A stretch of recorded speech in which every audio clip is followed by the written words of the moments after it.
Hi மக்களே வணக்கம். Big Boss season 9 முடிஞ்சது. இப்போ தான் வந்து பார்த்தீங்கன்னா ஒவ்வொரு கண்டஸ்டண்ட்டாக பேட்டி கொடுக்க ஆரம்பிக்கிறாங்க. அந்த இன்டர்வியூவில் பார்த்தீங்கன்னா நம்ம திவ்யா கணேஷனோட இன்டர்வியூ பற்றி தாங்க பேச போகிறோம். ஸோ திவ்யா கணேஷ் வந்து ஃபேன்ஸ் மீட் வச்சுருந்தாங்க இல்லையா? ஸோ அதில் வந்து உண்மையாகவே வந்து அவங்க நிறைய பேரை பற்றி பேசியிருப்பாங்க. அதில் வந்து பார்த்தீங்கன்னா முக்கியமாக பார்வதி கமருதீனோட பேசியிருப்பாங்க. அது என்னென்னு பார்த்தீங்கன்னா கமருதீன் வந்து ரொம்ப நல்லவர், அவர் ஒன்றுமே தெரியாது, ரொம்ப ஜாலியான பர்சன் அப்படின்னு சொன்னாங்க. சரி, ஓகே, ஏற்றுக்கிறோம். அதுக்கப்புறம் பார்த்தீங்கன்னா பார்வதி சொல்லும்போது, ஏன் நீங்கள் பார்வதிகிட்ட பேசும்போதெல்லாம் பார்த்து பேசு, கேர்ஃபுல்லாக இரு, உஷாராருன்ற மாதிரி கமருதீன் கொடுத்துட்டே இருந்தீங்க அட்வைஸ்ன்ற மாதிரி சொல்லுவாங்க. அப்போ வந்து அவரோட சேர்க்கை சரியில்லை, இல்லைன்னா அவர் ஃபைனல் கூட வந்திருப்பார் அப்படின்ற. அப்போ சேர்க்கை சரியில்லைனா பார்வதி கூட சேர்ந்து சேர்க்கை சரியில்லை. பார்வதி இப்போ இவங்களே யாருன்னு நமக்கு தெரியாது, இவங்க வந்து இன்னொரு பர்சன் எப்படி ஜட்ஜ் பண்ண முடியும்? நீங்களே சொல்லுங்கள். ஃபஸ்ட்டு நம்ம யாருன்னு தெரியணும்.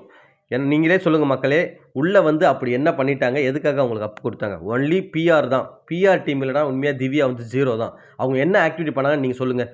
ஒரு டாஸ்க்லேயும் ஃபைனல் வரைக்கும் வரல, ஜெயிக்கல. அந்த டாஸ்கில் வந்து எதுலேயுமே வந்து அவங்க வின்னராக ஆகலை.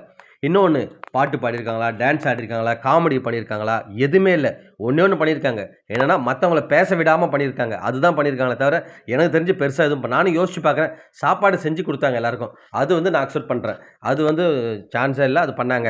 வேறு என்ன பண்ணிட்டாங்க சொல்லுங்கள்? அன்றைக்கி பார்வதி போகும்போது கத்துனாங்க அந்த கார் மேட்டரில். அதுக்கப்புறம் விக்கல்ஸ் விக்ரம்கிட்ட கொஞ்சம் கத்துவாங்க அப்பப்போ.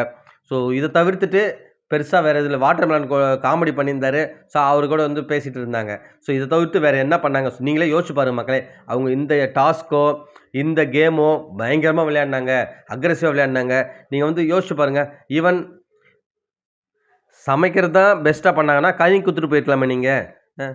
அநியாயத்துக்கு உண்மையாகவே நல்லா தெரியுது பிஆர் டீமை வச்சு தான் வின் பண்ணியிருக்காங்கன்னு. நீங்கள் எல்லாருமே யோசிச்சு பாருங்கள். இது வந்து நான் பிஆர் இந்த ஆப்போசிட் உங்களுக்கு அப்படிலாம் எதுவுமே இல்லை. நீங்கள் யோசிச்சு பாருங்கள். எல்லாருமே யோசிச்சு பாருங்கள். அவங்க வந்து என்ன பண்ணிட்டாங்க அப்படி கேமில்? ஒன்றுமே எனக்கு தெரிஞ்சு பண்ணலை. அக்ரெசிவாக எதுவுமே விளையாடல. ஒரு என்டர்டெயின்மெண்ட்டாகவும் எதுவும் பண்ணலைன்னு தான் சொல்லணும். ஸோ உண்மையாகவே வாங்கிட்டு போயிட்டாங்க, காசு கொடுத்துன்னு தான் சொல்லணும். இல்லை உங்களுக்கு எதாவது தோணுது இதெல்லாம் பண்ணியிருக்காங்கன்னு சொல்லிட்டு எதாவது இருந்தால் திவ்யாவோட ஃபேன்ஸோ இல்லை யாரோ லிஸ்ட் டவுன் பண்ணுங்கள். நான் கமெண்ட் செக்ஷனில் பார்க்குறேன். உண்மையாகவே எனக்கு வந்து தெரியல. என்கிட்ட நிறைய பேர் சொன்னாங்க அவங்க எதுவுமே பண்ணலையே. உண்மையாகவே என்னால் வந்து அதை வந்து ஜீர்ணிக்க முடியல. அவங்க கொடுத்து இதுக்கு நீங்கள் சபரி கூட கொடுத்துட்டு போயிருக்கலாம், இல்லை விக்ரம் கூட கொடுத்துட்டு போயிருக்கலாம். ஒரு சில இடத்துல அவங்க கூட ஏதாவது பண்ணி எங்கள் கேமுக்காக நல்லா பண்ணாங்க. 100 டேஸ் இருந்தாங்க.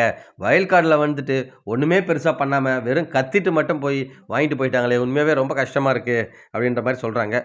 உங்களுக்கு என்ன தோணுன்னு சொல்லிட்டு கமெண்ட் செக்ஷனில் கமெண்ட் பண்ணுங்கள் மக்களே. மீண்டும் அடுத்த வீடியோவில் சந்திக்கிறேன். நன்றி.